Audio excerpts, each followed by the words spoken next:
মেঘলা দিনে একলা ঘরে থাকি না কোনো, কাছে যাব কবে পাবো ওগো তোমার নিমন্ত্রণ। এই মেঘলা দিনে এ ভাই মেন কথা হচ্ছে তোর একটা স্কুলে ক্লাস ছিল না? আরে ওইসব বাদ দে, কালকে স্কুলে যাবি? হাট, স্কুলে মাসি যায়? 7 মাস ধরে স্কুল যাচ্ছি না, তোরা গেলে আমি যাবো না, বুঝলি? ঠিক বলেছিস ভাই, স্কুলে মানুষই যায়। হ্যাঁ হ্যাঁ। আরে ভাই তোরা ফালতু ফালতু ঝামেলা করিস, আমার কথাটা তুই মন দিয়ে শুন, ঠিক আছে? তোরা আমার মন দিয়ে শুন। কি কথা? কোনো কথা না ভাই, ওটা তো ঘটনা। চ তোদের হাঁটতে হাঁটতে বলি। তাহলে শোন তাহলে ঘটনাটা। তোরা তো নিশ্চয়ই জানিস যে ওই যে আমাদের পাশের যে 2 কিলোমিটারের ওই মানে ওই বাগানটা একদম ভালো না। হ্যাঁ। আর ওই বাগানটার মধ্যে অনেকজন ব্লগার গেছে ভিডিও করতে, ঠিক আছে? ওরা আর কোনোদিন ফিরে আসেনি। এ ভাই চল তাহলে একদিন আমরা সবাই মিলে প্ল্যান করে রাতের বেলা ওই বাগানে যাই, গিয়ে দেখে আসি ওই বাগানে কি আছে। না ভাই আমি যাবো না, আমার মা জানতে পারলে সেই মারবে, বুঝলি? আমার মা বলছে কি ওই জায়গাটা বিশাল খারাপ। তোর সাথে যাওয়া লাগবে না, তুমি বাড়িকে ঘুমাও, যাও ভিতর ডিম যা এখান দিয়ে। ওরকম বলিস কেন? জানিস তো আমি তো সবকিছুতে ভয় পাই। ভাই দেখ ভাই, সন্ধ্যা হয়ে গেছে, এখন ভাই এইসব আলোচনা এখানে করিস না ভাই, চল বাড়ি চল ভাই। আরে পাত্র জানিস তো সুদীপের মতো কেস পুরো ওরও মনে হয় শুকিয়ে আমলকি হয়ে গেছে। আরে ভাই আমি কি শুধুর মতো কমা নাকি? পিছনে জঙ্গল হয়, এমনিতেই শিয়াল এসে পোতে কামাতে ভালো লাগবে। চল বাড়ি চল।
সকাল হয়ে গেছে, একটা ঘুমাই।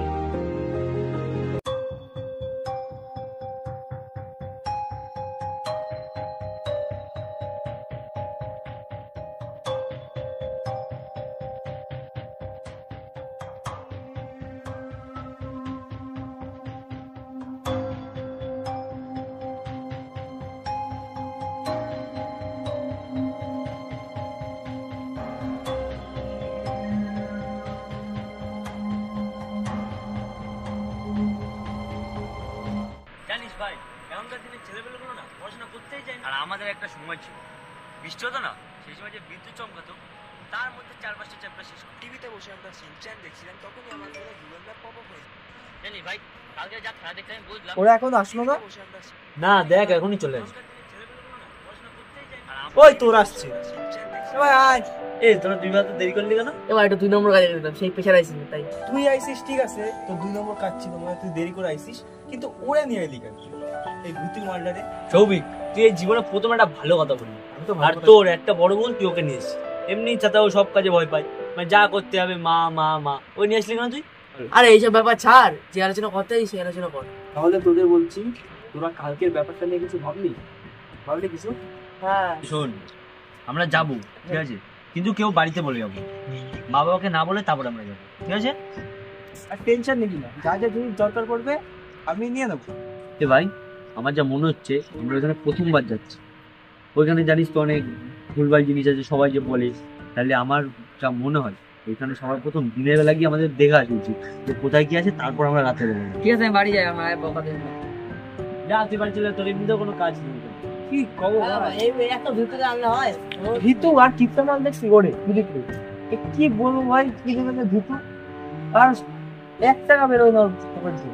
ঠিক বলেছিস, তাহলে ও যতক্ষণ চলে গেল কালকে তো আমরা সবাই যাচ্ছি না, আজকে মতো তাহলে উঠি, সব ব্যাগ ট্যাগ গুলো মুছে রাখি, তুই খাবার দাবার গুলো নিয়ে নিস আর জিনিসপত্র গুলো নিয়ে নিস। চ আজকে শুধু মা মা হাঁটতে গেলেও মানে মায়ের ডাকে, সেটাই দাও।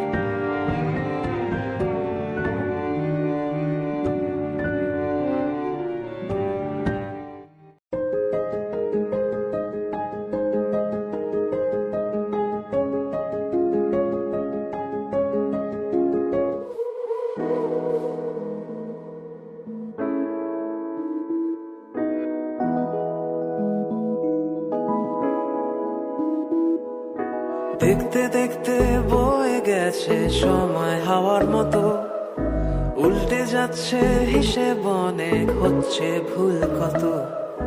চলতে চলতে হারিয়ে গেছে রাস্তা নিজের মতো, চেনা মুখ যত চাইছে সুখ তত বাড়ছে দূরত্ব।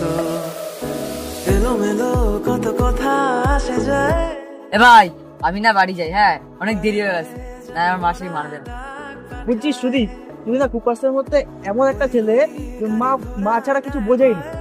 তোর কি হাঁটতে গেল কি তোর মা চুচিয়ে দেয় এরকম করে? ও বলে যায়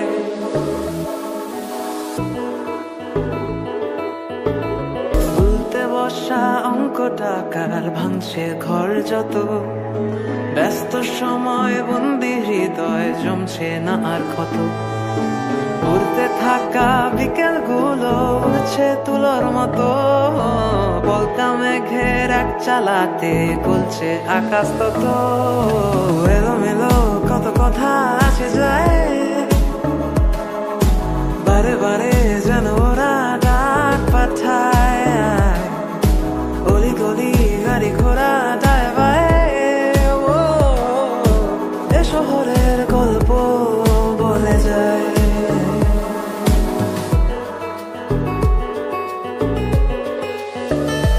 এলোমেলো কত কথা আসে যায়,